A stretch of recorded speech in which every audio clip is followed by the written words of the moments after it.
Salut à toi, bienvenue dans cette vidéo. Aujourd'hui, je vais te parler du nœud background, un nœud qui peut être vachement utile même si tu n'utilises pas Fusion, puisqu'il te permet de personnaliser des arrière-plans de manière plus poussée que ce que tu ferais dans la page montage. Je te propose dans cette vidéo de faire le tour complet de ce nœud et te montrer de quelle façon tu peux l'utiliser dans tes projets. C'est parti. Donc là, j'ai déjà préparé une composition Fusion dans laquelle j'ai ajouté un background et comme d'habitude, je précise, mais mon projet est en 1920 par 1080, 25 images. Donc c'est important de le prendre en compte puisque ça a un impact sur ce qu'on va voir après.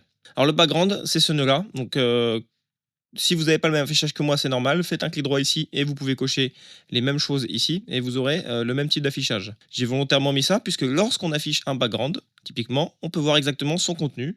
Là, à l'heure actuelle, c'est un fond noir. Alors pour commencer, on va voir comment est-ce qu'on ajoute un background. Déjà, première option, on vient ici directement dans les outils. On peut récupérer le background qui est juste là, soit en glissant, en le déposant, soit en cliquant une fois dessus. Voilà, on peut le récupérer ici. Une autre solution, c'est de faire un clic droit ici. Et on va aller chercher dans Ajouter un outil. On va dans Générateur et Arrière-plan. On l'a juste là. Donc là, c'est pas la solution la plus rapide, évidemment. Celle-ci est intéressante. Enfin, on va aller dans le panneau Effet, juste là. Et on va l'ouvrir. On va développer le panneau Tool. Et on retrouve la même chose que lorsqu'on a fait un clic droit. Et on a la partie Générateur. Alors, pourquoi Générateur? Tous ces trucs-là, en fait, tout ce qu'on voit ici, c'est des choses qui sont des générateurs. C'est pas des vidéos qu'on vient ajouter. C'est des trucs qui vont se fabriquer par calcul dans DaVinci Resolve. Donc, à partir de rien. Il va générer lui-même ce qu'il y a à l'intérieur. Et on en a plusieurs. Maintenant, on revient sur le background et on va regarder comment cela fonctionne. Déjà, il faut savoir que le background, lui, quand on vient dézoomer dans la page ici, on peut voir que là, j'ai 1901 par 1080, ce qu'on a retrouvé dans mon projet juste ici. Là. Mais il faut savoir aussi que ce background-là, il est dépendant, pas forcément du projet, mais plutôt de la timeline. Si on revient dans le montage, on peut voir que là, c'est ma timeline dans laquelle je travaille. J'affiche les timelines superposées. On est sur la timeline 1. Si je fais une nouvelle timeline, par exemple avec le raccourci Command N ou Ctrl N sur Windows, je vais laisser timeline 2. Par contre, je vais décocher ici. Je vais aller dans Format et je vais modifier son échelle. Par contre, je vais mettre en 4K 3840 par 2160. Quoique, tiens, pour mieux voir la différence, on va mettre en format carré, comme ça. Je vais faire Créer. Donc là, j'ai une deuxième timeline qu'on peut voir apparaître ici. Timeline 2. On avait la timeline 1 juste ici. Je refais Shift espace pour moi, mais j'ajoute une composition fusion. Je vais rentrer à l'intérieur avec mon raccourci. Et on peut voir lorsque j'ajoute le background, que je viens cliquer ici et l'ajouter là, on peut voir que sa résolution, je vais l'afficher, elle est de 2160 par 2160.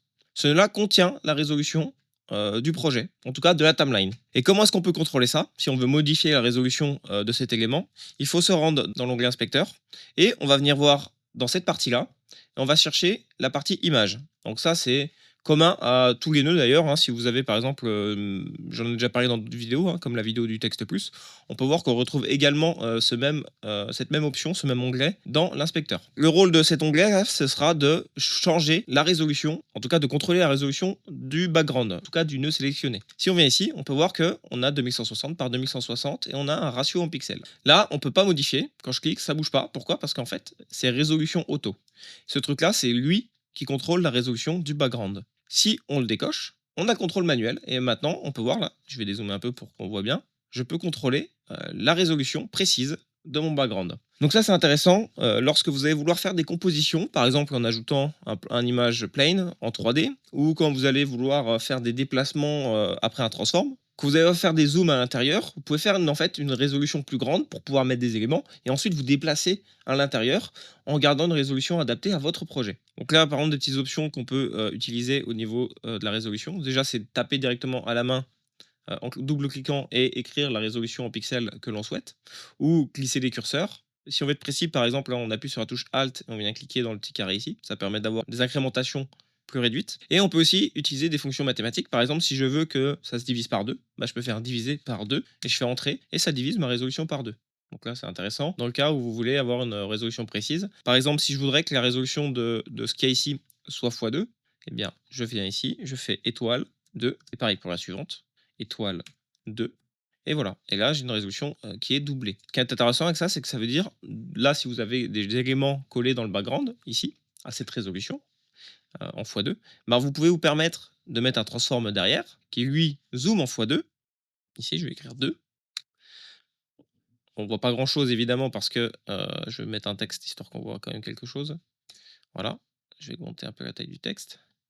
Et là, je vais pouvoir zoomer de 1 à 2 sans aucune perte de qualité dans mon projet.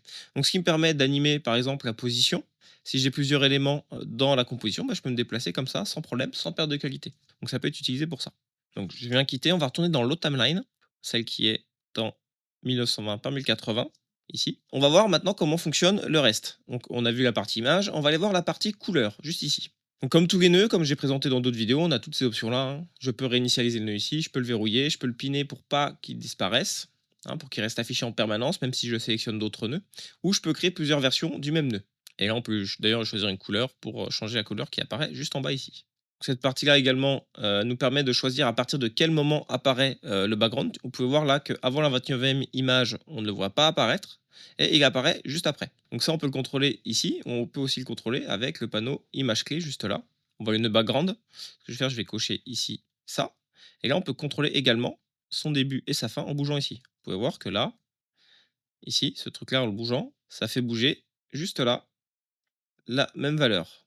Donc ça, peut vous permettre de faire débuter un élément plus tard. Maintenant, je vais cacher tout ça. On va se remettre directement sur la partie couleur et on va voir les différentes possibilités d'utilisation du background. Je vais le connecter au Media Out. Je vais afficher le Media Out juste là.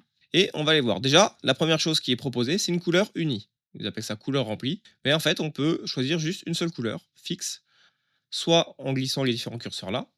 On peut également réduire son opacité. Donc par exemple, si je mets la couleur en double-cliquant ici, je la réinitialise en noir, je peux mettre son opacité à 0. Donc ça, c'est l'utilisation d'ailleurs la plus courante.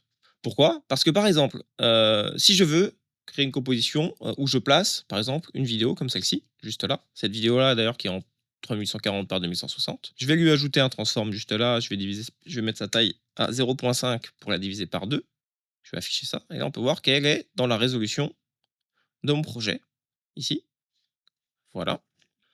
Je vais avancer, très bien. Et si jamais je voulais, par exemple, réduire la taille encore de ce média in, je voudrais que l'image soit comme ça, et que je projette par exemple une ombre portée. Donc là, je vais rajouter un effet d'ombre, juste en dessous.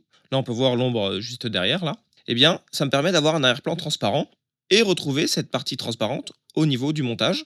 Par exemple, si je viens ajouter un autre générateur, par exemple ça, dans la page montage, on peut voir que l'apparition transparente est présente. Donc je remets ça comme ça, je reviens ici. Donc par exemple, si vous travaillez sur un élément graphique juste unique, un texte ou une image que vous avez détourée, bah, vous pouvez créer juste cet élément-là, le poser sur un background transparent. Ça évite d'avoir un arrière-plan. Deuxième fonctionnalité, donc là je vais désactiver le nœud avec le raccourci commande P, comme ça il ne s'affiche plus. Commande P ou CTRL P, je sélectionne le background. Donc là on peut choisir sa couleur d'une autre façon, en développant ici, en déplaçant tout ça. Donc là je vais mettre son alpha à 1 à 100%, d'ailleurs on peut le contrôler ici. On peut choisir une couleur précisément en déplaçant ici ou en double-cliquant. Et alors sur Windows, vous n'aurez pas la même option, mais ici je peux sélectionner du coup avec le sélecteur de couleurs de Apple.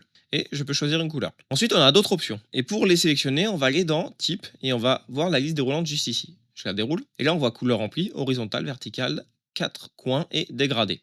Donc là c'est très simple. Horizontale et verticale, on a le choix entre deux couleurs qui vont se dégrader automatiquement. Si je viens cocher horizontale, on peut voir que là, j'ai la première couleur que j'avais choisie tout à l'heure et j'en ai une autre qui m'est proposée plus bas. Et si je viens sélectionner une autre couleur, on peut voir que ça fait un dégradé automatiquement ici, du violet au rouge que j'ai choisi ici et là. Je ne peux pas contrôler leur position, en tout cas pas directement ici. Évidemment, si je mets un transform derrière, que je viens zoomer et que je fais une rotation, bah là on peut voir bouger mon dégradé. Ça c'est une possibilité. Mais là, vraiment, ça ne nous permet pas de modifier. C'est vraiment quand vous voulez faire un dégradé linéaire de gauche à droite. Vous pouvez même pas choisir de quel côté voilà, le centre est positionné. On a le deuxième, du coup, qui est exactement le même, mais de façon verticale. Donc là, par exemple, hop, je mets du vert en bas. Et là, on a le haut et le bas. Et là, on ne peut pas le modifier ici. C'est pas possible. Ensuite, on a le 4 coins. J'ai tout réinitialisé en appuyant ici. Je vais remettre 4 coins. Et là, de base, il nous propose que des écrans noirs. Mais si vous voulez faire une petite profondeur sur un angle, comme ici par exemple, je vais venir prendre cette partie-là. Je vais venir redescendre un petit peu. Et là, on peut voir que ça éclaircit cette partie-là. Et si on voit ce qui est écrit là, c'est haut gauche, haut droit, bas gauche et bas à droite. Donc là, si je veux éclaircir aussi en bas à droite, je viens faire pareil. Et là, ça donne une petite profondeur. Donc on peut sélectionner exactement toutes les couleurs qu'on souhaite et faire un dégradé comme on le souhaite, hein, justement pour Faire un dégradé sympathique.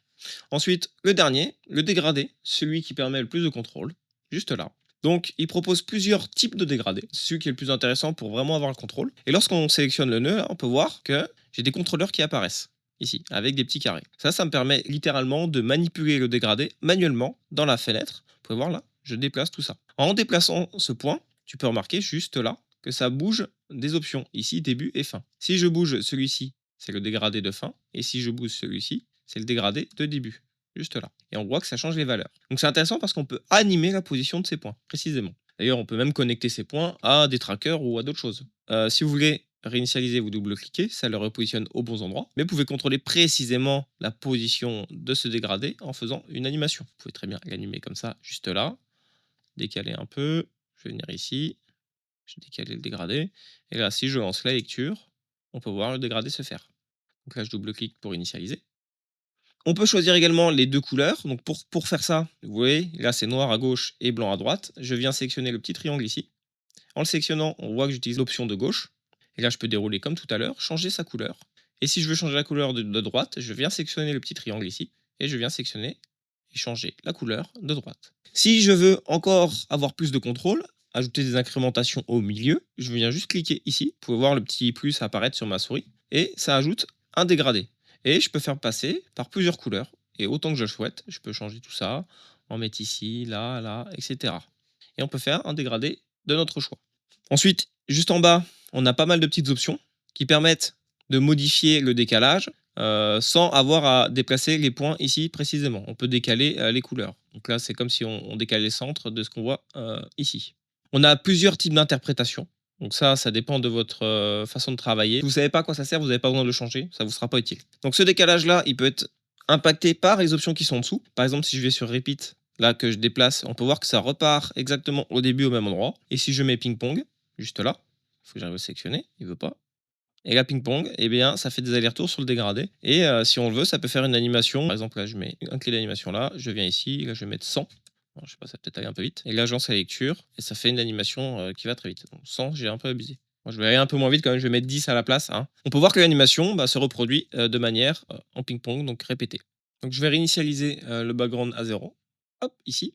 On va revenir sur dégradé parce qu'on n'a pas encore tout vu. Là, on a vu comment changer le dégradé, comment changer les couleurs, comment fonctionne tout ça. Ensuite, on va aller pouvoir modifier encore un peu plus en allant ici sur cette liste déroulante. Actuellement, on est en linéaire et on a encore plein d'autres options juste ici. Donc, on a un reflect et on a reflect qui, si je viens déplacer le bord à gauche, va reproduire une symétrie entre les deux côtés. Si je reviens en mode linéaire, on peut voir que ça reste noir ici et en reflect. Faire des masques progressifs avec tout ça. Ça, c'est des choses qu'on réabordera dans d'autres vidéos. Je reviens ici. On peut utiliser le square, donc là qui propose ici une forme un peu d'étoile. Le cross, qui est une étoile un peu différente, juste là. Le radial, qui est pas mal utilisé. D'ailleurs, je vais vous montrer une petite technique avec le background qui est sympa, juste après. Et angle, qui permet de faire ça. Voilà, c'est un truc qu'on retrouve dans beaucoup de logiciels. J'ai jamais vraiment utilisé celui-ci. Je sais pas vraiment dans quel cas vous l'utilisez. N'hésitez pas à me dire d'ailleurs si vous l'utilisez celui-là. Et je vais revenir juste sur le radial. Et je vais vous montrer une petite technique. Donc, ce que je vais faire, vous avez vu là, je suis en noir et blanc. Ici à gauche à droite. Je vais inverser les deux triangles en les déplaçant l'un et l'autre. Ce qui simule un peu comme si on avait un projecteur là qui éclairait la scène. Je vais ajouter une vidéo simple. Qu'est-ce que je vais ajouter? Allez, je vais mettre ça. J'ai déjà fait une vidéo sur le merge. On va prendre l'arrière-plan du merge. Je vais le mettre là. Ce que je vais faire, je vais ajouter le background par-dessus le média 2, juste là. Donc là, de façon, finalement, là, on va voir uniquement le background. Donc là, je vais venir dans le merge. Je vais aller dans les opérations. Et je vais sélectionner multiplier. Et on peut voir là, si je viens modifier. Attends, je vais supprimer ça parce que sinon je vais vous perdre. Et je vais connecter ça au media out. Voilà, juste là. Et si je viens modifier cette partie-là, on peut avoir une sensation d'éclairer la scène. Et du coup, là, je peux, en animant le début et ou la fin, je peux faire découvrir des zones de mon image. Voilà, on a vu à peu près tout ce que peut faire le nœud background tout seul. Évidemment, quand on le combine avec d'autres effets, par exemple, lorsque je vais rajouter un background vierge, un background comme ça, je vais réduire un peu son opacité, donc je vais le mettre un peu plus gris. Et si j'ajoute un effet, par exemple une vignette, ce que je fais assez régulièrement, Je viens sélectionner ici. On peut voir que le background cumulé avec un effet peut faire un arrière-plan assez sympa, avec de la profondeur. Et on peut cumuler tout ce qui va derrière, hein. Je peux très bien rajouter une grille avec ça, comme ça. Là, on peut voir une grille qui apparaît avec le background. Je peux réduire l'opacité de certaines choses. Je peux augmenter le nombre de répétitions de certaines parties. Pourquoi pas changer la couleur. Et tout cumuler, par exemple, ça peut faire des trucs sympathiques, juste là. Et là, on peut se retrouver avec un arrière-plan qui a un intérêt dans certaines animations. Et lorsqu'on retourne dans la page montage, et ben on se retrouve. Alors évidemment, il faut que je connecte ça au Media Out, sinon ça va pas marcher. Hop. Et quand on se retrouve dans la page montage, on peut très bien avoir créé notre arrière-plan qui est prêt comme ça, tout simple. Et on peut poser nos éléments par-dessus sans problème. On peut également l'animer, mais ça fera l'objet d'autres vidéos plus tard. Merci à toi d'avoir suivi cette vidéo jusqu'au bout. N'hésite pas à laisser un commentaire, à liker ou à t'abonner si ce n'est pas encore fait. Et à bientôt pour d'autres vidéos.